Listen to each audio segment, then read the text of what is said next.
दोस्तों नमस्कार। अमेठी लोकसभा सीट से स्मृति ईरानी चुनाव हार चुकी हैं। स्मृति ईरानी बीजेपी की वो नेता हैं जिनका कद मुझे लगता है कि भारतीय जनता पार्टी के अंदर नरेंद्र मोदी और अमित शाह के बाद में सबसे ऊंचा है।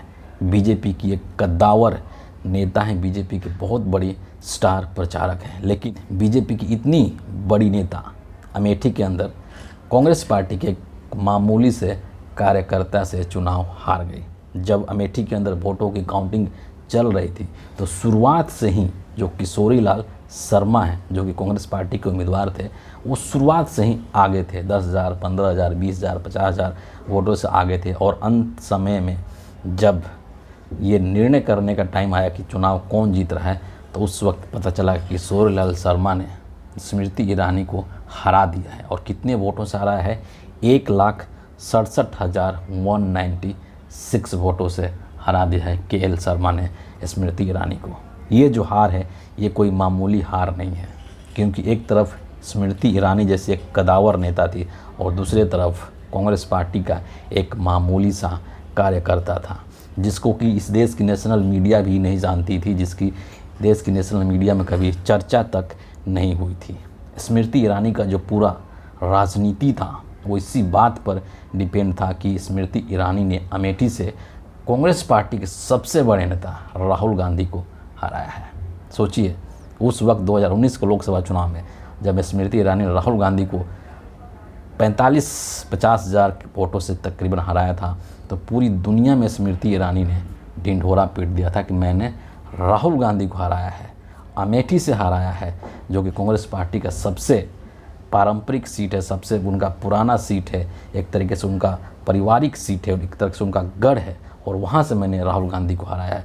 और इसी चीज़ से भारतीय राजनीति में स्मृति ईरानी हमेशा लाइमलाइट में रहती थी। चुनाव के शुरुआत में जब उम्मीदवारों के नाम की घोषणा की जा रही थी तो ऐसा माहौल बनाया गया था पूरे गोदी मीडिया के द्वारा और पूरा भाजपा के द्वारा कि अमेठी में इस बार राहुल गांधी के बीच में और स्मृति ईरानी के बीच में एक बहुत ही टफ मुकाबला होने वाला है, बहुत ही दिलचस्प मुकाबला होने वाला है। लेकिन ऐन मौके पे राहुल गांधी ने ऐसा दाव चला कि भाजपा और जो उनकी मीडिया है, मित्र मीडिया है, उनकी प्लान धारा का धारा रह गया। सारा उनका जो एक मुद्दा था बनाने का, एक नैरेटिव बनाने का वो सोच रहे थे राहुल गांधी वर्सेस स्मृति ईरानी, वो सब ठप पड़ गया।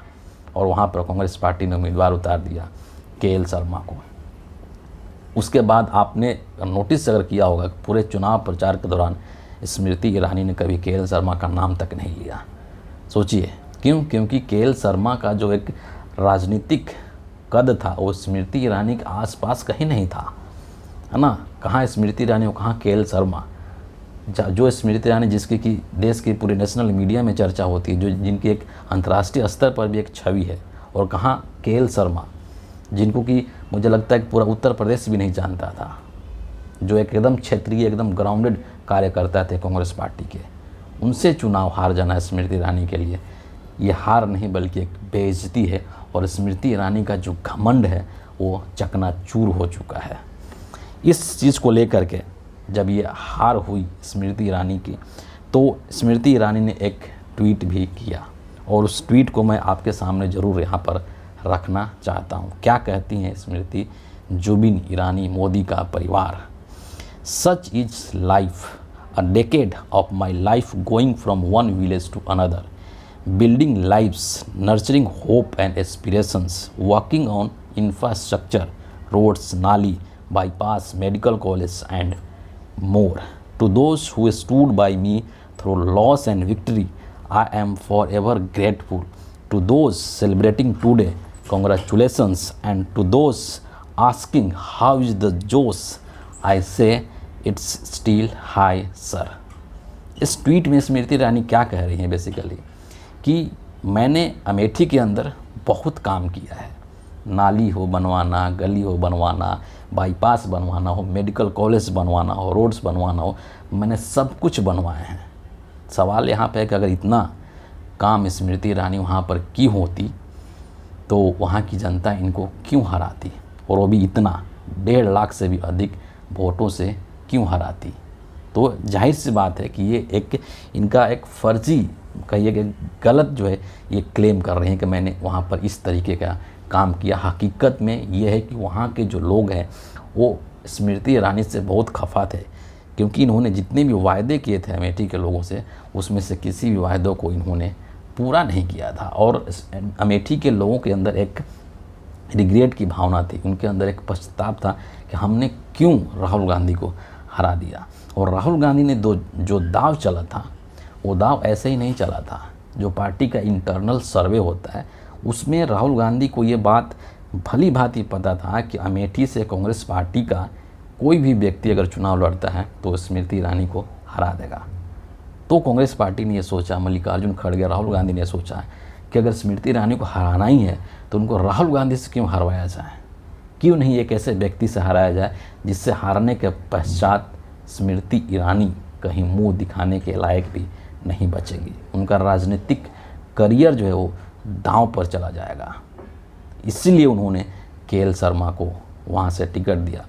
के.एल. शर्मा वहाँ के एक ऐसे कार्यकर्ता थे जिन्होंने पिछले 40 वर्षों से अमेठी के लोगों की सेवा की है। देश की नेशनल मीडिया भले ही के.एल. शर्मा को नहीं जानती होगी, लेकिन जो अमेठी के लोग हैं, अमेठी लोकसभा क्षेत्र के जो लोग हैं, वो वहाँ का हर वोटर, हर गांव के.एल. शर्मा को जानता है। और उन्होंने 40 साल तक जो सेवा की है अमेठी के लोगों की, उसी का फल अमेठी के लोगों ने यहाँ पर दिया है और स्मृति ईरानी के गुरूर को तोड़ दिया है, चकनाचूर कर दिया है। मीडिया कर्मियों से आज जब राहुल गांधी इस चीज़ को लेकर के बात कर रहे थे तो बहुत बार ऐसा होता है कि लोग कहते हैं कि जो के.एल. शर्मा है और राहुल गांधी के पीए हैं या एक तरीके से उनका स्टेनो है ना, इस तरीके की बातें कहते हैं लोग अक्सर। उस चीज़ को आज राहुल गांधी ने खंडित किया और कहा कि ऐसा कुछ नहीं है। वो हमारे एक बहुत ही विश्वसनीय परिवार के सदस्य हैं, कह लीजिए कांग्रेस परिवार के सदस्य हैं और हमारे बहुत करीबी हैं। और 40 साल से उन्होंने अमेठी के लोगों के लिए सेवा किया है, वहाँ के लोगों के लिए काम किया है और उसी चीज़ का फल आज अमेठी की जनता ने उनको दिया है। तो कहते हैं ना, इसीलिए कहते हैं कि राजनीति में या जीवन में भी मतलब कुछ भी स्थायी नहीं है, कोई परमानेंट नहीं है, हार जीत लगा रहता है। लेकिन ये जो गुरूर आ जाता है नेताओं के अंदर, जो कि स्मृति ईरानी के अंदर जो गुरूर आ गया था, उस गुरूर को जनता ने तोड़ दिया है। और जो स्मृति ईरानी इतराती फिरती थी सपने में भी, है ना, राहुल गांधी का नाम लेती थी। अभी कुछ दिन पहले एक वीडियो उनका ट्विटर पर वायरल हुआ, कहीं वो भाषण दे रही थी और वहाँ पर माइक ख़राब हो गया तो क्या टॉन्ट मारती हैं कि माइक वाले का नाम कहीं राहुल तो नहीं है ना। इस तरीके का स्मृति ईरानी के अंदर राहुल फोबिया हो चुका है उनको। लेकिन अब जब ये 1.5 लाख से भी अधिक वोटों से हार चुकी हैं के.एल. शर्मा से, अब देखना होगा कि अब आगे इनका क्या होता है। तो फिलहाल इस वीडियो के लिए इतना ही है। आप सभी का बहुत बहुत धन्यवाद।